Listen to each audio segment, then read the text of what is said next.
U rikthyem sërish në një lidhje tjetër me Arjan Galdinin, njohës dhe ekspert i marrëdhënieve ndërkombëtare. Zoti Galdini, kënaqësi që të kam si gjithmonë. Kënaqësia është e imja, edhe shpresoj të jem lartësinë e prezantimit.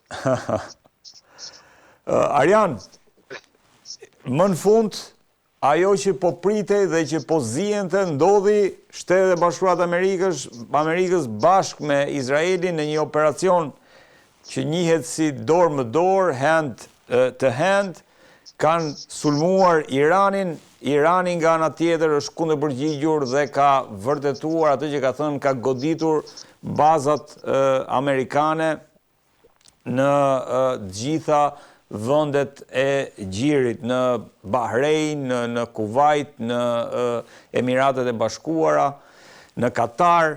Si e vlerëson këtë zhvillim? Çfarë po ndodh? Faktikisht nuk është një zhvillim i papritur. Pak muaj më parë ne së bashku kemi diskutuar mbi atë që përplasja që nisi aso kohë mes Izraelit dhe Iranit nuk do të vazhdonte gjatë, sepse të dyja palët nuk ishin të përgatitur, dhe dyja palët në kalkulimin e tyre politik, gjeostrategjik, tregtar, ekonomik, geopolitik, geoekonomik, nuk e kishin përgjigjen finale dhe nuk e kishin përgjigjen e plot dhe të përputhshme se u leverdiste eskalimi i konfliktit. Por unë e kam thënë dhe së bashku e kemi diskutuar që qëllimi i atij operacioni ishte ndryshimi i regjimit në Iran. Po. Ja ku erdhëm tani, mbas pak muajsh, pra flitet madje nga burime se ky operacion ka mbi 6 muaj që përgatitet nga Izraeli dhe Shtetet e Bashkuara të Amerikës, pra nuk është një operacion që ndodhi kështu në qiell të hapur si rufe. Ka 6 muaj që përgatitet dhe është pjesë e një diplomacie shtrënguese nëpërmjet zjarrit, sepse në këtë rast Irani është detyruar ose të kundërpërgjigjet fort, gjë që pastaj do të justifikojë sulmet mëtejshme dhe përthellim të konfliktit, ose të bëjë goditje kundërpërgjigjese të dobët, e cila do ta paraqesë Iranin si një regjim të dorëzuar. Në të dyja rastet, SBA dhe Izraeli janë duke vendosur regjimin e Iranit në gjendje shahmat. Madje edhe fakti që lideri suprem është zhvendosur dhe është vendosur në një bazë të sigurt, sikur se thon lajmet, sikur se thon agjencitë e huaja të lajmeve, tregon që në fakt neve kemi këtë lloj qëllimi në goditje, pra për të dëshmuar regjimit të Iranit se për ta tashmë mundësia e goditjes në kokë është gjithnjë më e lartë. Pra jemi tek ajo që ka deklaruar Netanyahu, ka qenë se në qëndrimin e tij të parë, ka qenë fakti se objektivi i këtij operacioni është përmbysja e regjimit në Iran. Sa të mundshëm e sheh si objektiv këtë? Në një kohë kur Irani dihet se çfarë potenciali të paktën me raketa balistike posedon. Gjithsesi, potenciali i Iranit është i pakrahasueshëm nëse vendoset në balancë me fuqinë shterruese, me fuqinë e furishme të bashkimit të ushtrisë së Shtetit Bashkuar të Amerikës me atë të Izraelit. Pra këtu nuk mund të flasim dot për as minimumin e balancës në konflikt. Mund të flasim për një nivel të lartë tensioni, nëse konflikti bëhet i zjarrt, atëherë gjërat do të dalin në një krejt tjetër situatë që mund të jetë dhe me zhvillime të paparashikueshme, por unë nuk besoj se mund të flasim për balancë ushtarake. Ajo që pritet dhe ajo që mendohet dhe ajo që diskutohet dhe debatohet është nëse ndryshimi i regjimit do të shoqërohet me një Iran i cili mund të kalojë normalisht pastaj në procese politike ku gjëra do të merren nën administrim, nën kontroll dhe një qeverisje e re do ta ketë të gjithë territorin dhe të gjithë realitetin në atë territor të zotruar. Pra kjo është çështja, sepse nuk diskutohet nëse mundet apo jo të bjerë regjimi. Pa pikë diskutimi dhe pa pikë dyshimi, rënja e regjimit është objektivi i arritshëm në çdo kohë, edhe nga Izraeli vetëm, edhe nga SBA vetëm dhe aq më tepër nga të dyja fuqitë së bashku. Pra askush nuk po diskuton këtu a e kanë fuqinë Izraeli dhe SBA ta rrëzojnë regjimin e Iranit. Ajo që po diskutohet është çfarë ndodh më pas. Një gjë që është e rëndësishme të thuhet është kjo që po them diçka që nuk ka dalë në mediat shqiptare, por unë e di dhe nga biseda që kam patur në Washington së fundmi është që negociatat mes Shtetit Bashkuar të Amerikës dhe Iranit kanë qenë të forta dhe Shtetit Bashkuar të Amerikës kanë kërkuar nga Irani që nëse ata nuk duan një operacion të fortë, atëherë lideri suprem dhe ajatollahët duhet të riqen nga gjitha funksionet kontrolluese të qeverisjes shtetërore. Pra fuqinë në Shtetet Bashkuar të Amerikës duhet ta marrë, në Iran duhet ta marrë presidenti, fuqinë politike duhet ta ketë qeveria, pra duhet të ketë qeveri, parlament, president dhe duhet të ketë një komision zgjedhor të pavarur, pra jo në autoritetin e ajatollave dhe të asamblesë e ajatollave. Ideja është një çmontim gradual dhe një tërheqje e ajatollave në detyrën e tyre fetare, duke lëshuar çdo kontroll politik. Problemi... Siç duket, kjo negociat nuk po funksionon, pra nuk po mbërrihet dot në një përgjigje dhe në një rezultat të pritshëm nga administrata Trump, dhe nëse kjo nuk ndodh, pra nëse ajatollat llogarisin se ata mund të qëndrojnë dhe do të rezistojnë, atëherë në ditët në vijim, në 72 orët e ardhshme, besoj ne do të shohim për shkallëzimin dhe nivelin e kundërpërgjigjes së Iranit dhe në varësi të saj pastaj do të kemi edhe kundërreagimin e Shtetit Bashkuar të Amerikës dhe Izraelit. Por unë besoj që tashmë jemi tek operacioni final, pa kthim, i ndryshimit të regjimit në Iran. Pra jemi tek një përpjekje që synon rezistencë... Jo përpjekje, jemi në operacion në shkallë të gjerë për ndryshimin e regjimit në Iran. Po, jo, dua të them nuk është më përpjekje. Dua të them që kemi të bëjmë me një moment ekzistencial për regjimin në Iran, apo jo? Po, regjimi në Iran duhet ose të pranoj ofertën amerikane që ajatollahët të tërhiqen në detyrën e tyre fetare, që askush nuk u mohon këtë detyrë, pra të merren me çështjet e shpirtit dhe të besimit dhe të lëshojnë pushtetin politik dhe pushtetin institucional dhe kontrollin. Ose për ndryshe pastaj do t'ju humbasin të gjitha.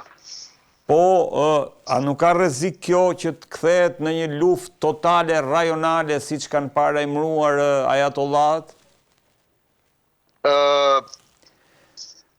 Ajatollahët po ta kishin patur këtë mundësi, ajatollahët po ta kishin patur këtë mundësi për shkallëzimin e luftës në Siri, në Irak, në Gjilin Persik, me grupet Houthi që ata kontrollojnë në Yemen, e kështu me radhë, ata do ta kishin bërë dhe ata do të përpiqen. Shikoj, në fakt, komplikimi më i madh në këtë histori nuk është ushtarak, saq është tregtar, sepse ne e dim që Irani dhe çdo konflikt në Iran do të shkaktojë rritje të çmimit të energjisë, të naftës, të rrugëve tregtare, pra ngushtica e Hormuzit, pra janë të gjitha gjërat bashkë që ndikojnë, por nëse operacioni ushtarak, tani nuk po them që kam informacion, këtu po supozoj, nuk kam informacion, por nëse operacioni ushtarak do të planifikohet të jetë një operacion në shkallë të gjerë, i shpejt, efektiv, si dikur në Bagdad, atëherë ndoshta edhe kjo gjë do të konsiderohet një kosto e pranueshme. Nëse shkohet tek mbyllja e ngushticës së Hormuzit dhe këtu pastaj ju jeni, besoj keni dijenin se çfarë pasojash do të prodhoj kjo për naftën. Po, por gjithmonë patjetër, pra, por ka kostot të cilat kalkulohen. Pra, palët kur hynë në konflikte të tilla, llogarisin kostot dhe në këtë rast gjithmonë mbyllja e ngushtisë së Hormuzit është kosto e cila sa vjen dhe rritet nëse koha që ajo mbahet e bllokuar dhe mbyllur është e gjatë apo jo. Po. Por nëse operacioni ushtarak është i shkurtër, edhe koha e mbylljes së ngushtisës nuk do të jetë e gjatë. Pra, besoj që Shtetet Bashkuara të Amerikës tani e kanë së bashku me Izraelin të përputhur plotësisht edhe gatishmërinë politike, edhe gatishmërinë ushtarake, edhe gatishmërinë financiare për ta çuar deri në fund të operacion. Unë nuk mendoj që Irani ka kartat për të rezistuar, nuk besoj. Ndërkohë nuk duhet pavarësisht se kam parë vetëm një reagim me Medvedevit, në fakt i cili në një farë mënyre e ka vendosur këtë në një përplasje të madhe midis një perandorie që ka 270 vjet, siç është afërsisht, siç janë Shtetet Bashkuara të Amerikës dhe një perandorie tjetër që është 2500 vjet e lashtë. Pra, ka patur, nuk kemi akoma të qëndrimet zyrtare të Rusisë apo Kinës në raport me Iranin. Nëse Rusia dhe Kina, se gjithë projekti është që Irani të kthehet në një Ukrainë për Shtetet Bashkuara të Amerikës dhe nëse të kujtoj një deklaratë të J.D. Vance-it para 2 ditëve, ishte që Amerika nuk do të futet në një luftë të gjatë me Iranin dhe unë jam dakord që do të jetë e shkurtër. Por nëse Rusia dhe Kina e kthejnë Iranin në një Ukrainë, le të themi, për Shtetet Bashkuara të Amerikës, pra shkojnë në një impas, në një pamundësi për ta rrëzuar regjimin, çfarë do të ndodhë? Sepse thash gjithmonë mendimën e Rusisë dhe Ukrainës.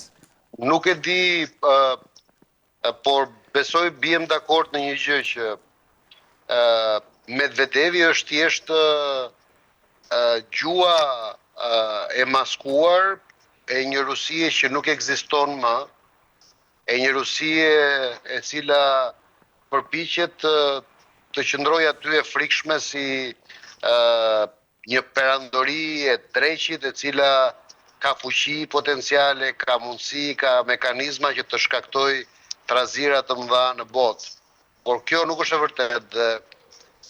Ne e shohim dhe ne e dim që pavarësisht dukjes në luftën në Ukrainë, Rusia tashmë është gjithnjë më tepër një fuqi e cila po kërkon zgjidhje të dëshpëruara, sepse çdo stërzgjatje e asaj lufte po e kthen Rusinë në një grop të madhe ekonomike dhe financiare që çfarëdo lloj territori të përfitoj Rusia nga Ukraina do të jetë vetëm fitore si Epirus, pra do të jetë vetëm fitore e reklamuar për arsye krenarie politike dhe legitimiteti politik për një regjim, por nuk do të ketë më asnjë lloj vlere ekonomike për mbivendosjen e Rusisë në skakjerën botërore si fuqi reale e globale. Pra, ndërkohë që Kina, unë mendoj që është në një moment që i ka syt pranë vetes, i ka interesat dhe nevojat pranë vetes. Kina nuk është në përgjithësi një fuqi e interesuar për komplikime ushtarake, për implikime ushtarake, të sjell në vëmendje që rasti i Venezuelës tregon që aty ku Shtetet Bashkuara të Amerikës vendosin që të përfshihen dhe të hyjnë me të gjithë fuqinë e tyre, as Kina dhe as Rusia nuk janë më as në gjendje, as të dëshiruara dhe as të prirura që t'ja ndalojnë rrugën dhe ritmin. Ajo që unë mendoj dhe pres është kjo që patjetër në lojën geoekonomike do të kemi zhvillime të reja në marrëveshjet ekonomike mes 3 palëve, por jo në fushën e zjarrt të betejës, nëse do të ketë një betejë të zjarrt ushtarake në shkallë të gjerë. E fundit, Arjan, pyetja është pse Irani, pse është kaq i rëndësishëm Irani për Shtetet e Bashkuara të Amerikës dhe Izraelin? Ose për Izraelin njërë është ekzistencial.